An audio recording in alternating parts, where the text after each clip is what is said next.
നമസ്കാരം യൂട്യൂബ്, എല്ലാവർക്കും നമസ്കാരം. അപ്പോൾ നമ്മുടെ വൈശാഖിന്റെ പുതിയ സിനിമയായ ടർബോ കണ്ടത് ഇപ്പം ഇറങ്ങിയുള്ളൂ. വൈശാഖിന്റെ ഇതിനു മുന്നത്തെ സിനിമ മോൺസ്റ്റർ 8 നിലയിൽ പൊട്ടി. ഇതേപ്പോ വൈശാഖിന്റെ ടർബോയും വന്നിരിക്കുകയാണ്. എങ്ങനെയുണ്ടെന്ന് ഞാൻ പറയാം. അതിനു മുമ്പ് എഴുതിയിരിക്കുന്നത് മിഥുൻ മാനുവൽ തോമസ്. പിന്നെ പ്രൊഡക്ഷൻ കമ്പനി നമ്മുടെ മമ്മൂക്കന്റെ സ്വന്തം മമ്മൂട്ടി കമ്പനി തന്നെയാണ് പ്രൊഡക്ഷനും കാര്യങ്ങളൊക്കെ ചെയ്തിരിക്കുന്നത്. പിന്നെ സിനിമോട്ടോഗ്രാഫി വിഷ്ണു ശർമ്മ, മ്യൂസിക് ക്രിസ്റ്റോ സേവിയർ. മ്യൂസിക്കും സിനിമോട്ടോഗ്രാഫിയും ചില ഷോട്ട്സുകളൊക്കെ ഉണ്ടല്ലോ അടിപൊളിയായിട്ടുണ്ട്. പിന്നെ ചില സീനുകളിലൊക്കെ മ്യൂസിക്, ബാക്ക്ഗ്രൗണ്ട് മ്യൂസിക് ഒക്കെ ഗംഭീരം. അവർ രണ്ടുപേരും എടുത്ത് പറഞ്ഞേ പറ്റും. അവർ ഗംഭീരമായിട്ട് അവരുടെ വർക്ക് അവർ നല്ല ഡെഡിക്കേഷനോട് കൂടിയിട്ട് അവർ ചെയ്തിട്ടുണ്ട് കേട്ടോ.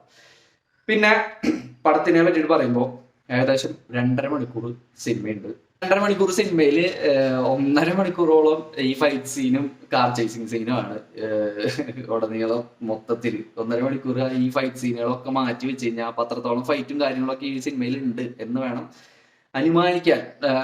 ഫുൾ ഒരു mass action, complete mass action film. ഏകദേശം ഒരു ഫാൻസുകാർക്ക് പറ്റിയിട്ടുള്ള ഒരു എന്റർടൈൻമെന്റ് ആയിട്ടുള്ള ഒരു മൂവിയാണ് ടർബോ. അതില് മമ്മൂട്ടി ടർബോ ജോസ് ആയിട്ട് വന്നിട്ടുണ്ട്. പിന്നെ രാജ്ബി ഷെട്ടി ആളാണ് ഇതിലത്തെ മെയിൻ പ്രതിനായകൻ. ഗംഭീരമായിട്ട് തന്നെ ആളുടെ പ്രസൻസ് നമുക്ക് തിയേറ്ററിൽ ഫീൽ ചെയ്യും. അത്രയും കിട്ടില്ലനായിട്ട് ആളുടെ സ്ക്രീൻ പ്രസൻസ് ഗംഭീരം തന്നെയായിരുന്നു. പിന്നെ സുനിലിനെ മാത്രമേ എനിക്ക് ഒരു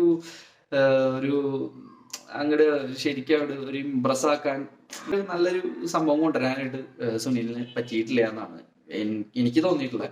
പിന്നെ അഞ്ജന ജയപ്രകാശ് നല്ല രസമായിട്ട് തന്നെ അഭിനയിച്ചിട്ടുണ്ട്. പിന്നെ ബിന്ദു പണിക്കർ റോസാക്കുട്ടിയായിട്ട് അഭിനയിച്ചിരിക്കണ ബിന്ദു പണിക്കരും ടർബോ ജോസ് ആയിട്ടുള്ള കുറെ കോമഡി രംഗങ്ങളൊക്കെ ഉണ്ട്. അതൊക്കെ എത്രത്തോളം പ്രേക്ഷകരിലേക്ക് വർക്കൗട്ട് ആയി ചോദിച്ചു കഴിഞ്ഞാൽ പ്രേക്ഷകൻ എനിക്ക് അത്രയ്ക്ക് വർക്കൗട്ട് ആയില്ല. സബരീഷ് ഉണ്ട്, ദിലീഷ് പോത്തൻ ഉണ്ട്, തുടങ്ങിയ കുറെ കഥാപാത്രങ്ങളുണ്ട് സിനിമയിൽ. അപ്പോ പടത്തിന്റെ ഫസ്റ്റ് ഹാഫിലേക്ക് വരുമ്പോൾ ഫസ്റ്റ് ഹാഫ് ഒരു തണുത്ത രീതിയിലാണ് ഫസ്റ്റ് ഹാഫ് ഇങ്ങനെ പോയിക്കൊണ്ടിരിക്കുന്നത്. ഫസ്റ്റ് ഹാഫിൽ എടുത്തു പറയത്തക്ക വലിയ സംഭവങ്ങളൊന്നും ഇല്ല. പടത്തിൽ ഫസ്റ്റ് തന്നെ മമ്മൂക്കാരെ ഇൻട്രൊഡക്ഷൻ വളരെ സിമ്പിൾ ആയിട്ട് നല്ല രീതിയിൽ തന്നെ മമ്മൂക്കാനെ കാണിച്ചിട്ടുണ്ട് അതിനകത്ത്. അതൊക്കെ നല്ല രസമായിട്ട് തോന്നി. ഫൈറ്റ് സീനുകളൊക്കെ ഉണ്ട്. ഫസ്റ്റ് ഫൈറ്റ് സീൻ ഉണ്ട്, ഒരു പെരുന്നാളിന്റെ ഇടയിൽ വെച്ചിട്ടുള്ള ഒരു ഫൈറ്റ് സീൻ. അത് ഒരു ഓക്കെ ഫൈറ്റ് സീൻ ആണ്. പക്ഷെ അതില് ചില ലോജിക്ക് ഒക്കെ വെച്ച് നോക്കി കഴിഞ്ഞാൽ നമുക്ക് ആ ഫൈറ്റ് സീൻ വല്ലാണ്ട് ഉൾക്കൊള്ളാൻ സാധിക്കില്ല. എന്താണെന്ന് വെച്ചാൽ ഒരു പ്ലാസ്റ്റിക് ബോൾ വെച്ചിട്ട് ചാടിയിട്ട് അടിച്ചിട്ട് അത് തെറിച്ച് പോയിട്ട് വില്ലന്റെ മേത്ത് ഇടിച്ചിട്ട് വില്ലൻ ഒരു വണ്ടി വന്നിട്ട് ഇടിച്ച് പൊളിക്കുന്ന സീനുകളൊക്കെ ഉണ്ട്. അതൊക്കെ കണ്ടപ്പോ ഒരു ലോജിക്കില്ലാത്ത പോലെ എനിക്ക് ഫീൽ ചെയ്തത്. പിന്നെ സെക്കൻഡ് ഹാഫിലേക്ക് വരുമ്പോഴാണ് കഥ ഒന്ന് ഓണാവുക. സെക്കൻഡ് ഹാഫിലേക്ക് വരുമ്പോ പല സ്ഥലങ്ങളിലും എനിക്ക് പ്രത്യേകിച്ച് ഫീൽ ചെയ്തു. മിഥുൻ മാനുവൽ കൂടെ ഈ ഉദയകൃഷ്ണ ഇവർ രണ്ടുപേരും ഒരുമിച്ച് ഇരുന്നിട്ടാണോ ഈ സ്ക്രിപ്റ്റ് എഴുതിയെന്ന് തോന്നിപ്പോകുന്ന തരത്തിലുള്ള ഒരു കഥയാണ് ലാസ്റ്റ് അവസാനിക്കുക വരെ നമുക്ക് ഫീൽ ചെയ്യാം. ഉദയകൃഷ്ണയാണോ ചില സമയത്ത് ഉദയകൃഷ്ണയാണോ ഈ സ്ക്രിപ്റ്റ് എഴുതുമ്പോൾ മിഥുൻ മാനുവലിനെ സഹായിച്ചെന്ന് തോന്നിപ്പോകുന്ന തരത്തിലുള്ള സ്ക്രിപ്റ്റും കാര്യങ്ങളൊക്കെ തന്നെയാണ്. ഭയങ്കര വീക്ക് സ്ക്രിപ്റ്റാണ്. പിന്നെ സെക്കൻഡ് ഹാഫിലേക്ക് വരുമ്പോൾ സെക്കൻഡ് ഹാഫില് 2 ഫൈറ്റ് സീനും ഒരു കാർ ചേസിങ് സീനും ഉണ്ട്. അതിൽ കാർ ചേസിങ് സീൻ ഏകദേശം ഒരു 10-20 മിനിറ്റോളം ഉണ്ട്. പിന്നെ ലാസ്റ്റ് ഫൈറ്റ് സീനും ഒരു 10-20 മിനിറ്റ് ഉണ്ട്. പോലീസ് സ്റ്റേഷനിലുള്ള ഒരു ഫൈറ്റ് സീൻ ഉണ്ട്.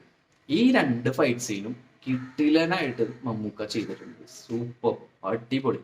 ഫാൻസുകാർക്ക് ശരിക്കും ആഘോഷമാക്കാൻ പറ്റിയിട്ടുള്ള 2 ഫൈറ്റ് സീൻ ഈ പോലീസ് സ്റ്റേഷനിലുള്ളതും ഈ ലാസ്റ്റ് ഫൈറ്റ് സീൻ. പക്ഷെ ഓവറോൾ നോക്കുമ്പോൾ പടത്തിലൊരു ഏറ്റവും വലിയ നെഗറ്റീവ് എന്ന് പറഞ്ഞാൽ ഇതിന്റെ സ്ക്രിപ്റ്റ് തന്നെയാണ്. സ്ക്രിപ്റ്റ് ലാസ്റ്റിലേക്ക് ഒരു സെക്കൻഡ് പാർട്ടിലേക്ക് ഒരു ലീഡ് കൊടുത്തിട്ടാണ് ഇതിൽ അവസാനിപ്പിക്കുന്നത്. അതൊരു പടം ഓവറോൾ നോക്കുമ്പോൾ ഒരു ആവറേജ് സിനിമയായിട്ട് ഒരു 1 ടൈം തിയേറ്ററിൽ വാച്ച് ചെയ്യാൻ പറ്റിയൊരു സിനിമയാണ് ടർബോ എന്ന മൂവി. പുലിമുരുക്ക് ശേഷം നല്ലൊരു വൈശാഖിന്റെ സിനിമയിലെ നല്ലൊരു ഫൈറ്റ് സീൻ കാണാൻ പറ്റി എന്ന് വേണമെങ്കിൽ പറയാം. അത്രയൊക്കെ തന്നെയുള്ളൂ ഈ സിനിമയെ പറ്റിയിട്ട് പറയാനുള്ളത്. അപ്പോൾ വീഡിയോ ആദ്യമായിട്ട് കാണുന്നവരാണെന്നുണ്ടെങ്കിൽ സബ്സ്ക്രൈബ് ചെയ്യുന്ന കാര്യം ഒന്ന് പരിഗണനയിൽ വെച്ചേക്കുക. അടുത്ത ഒരു സിനിമയുടെ വിശേഷങ്ങളായിട്ട് പുതിയൊരു വീഡിയോ ആയിട്ട് വരാം. അപ്പോൾ tata, bye bye, see U.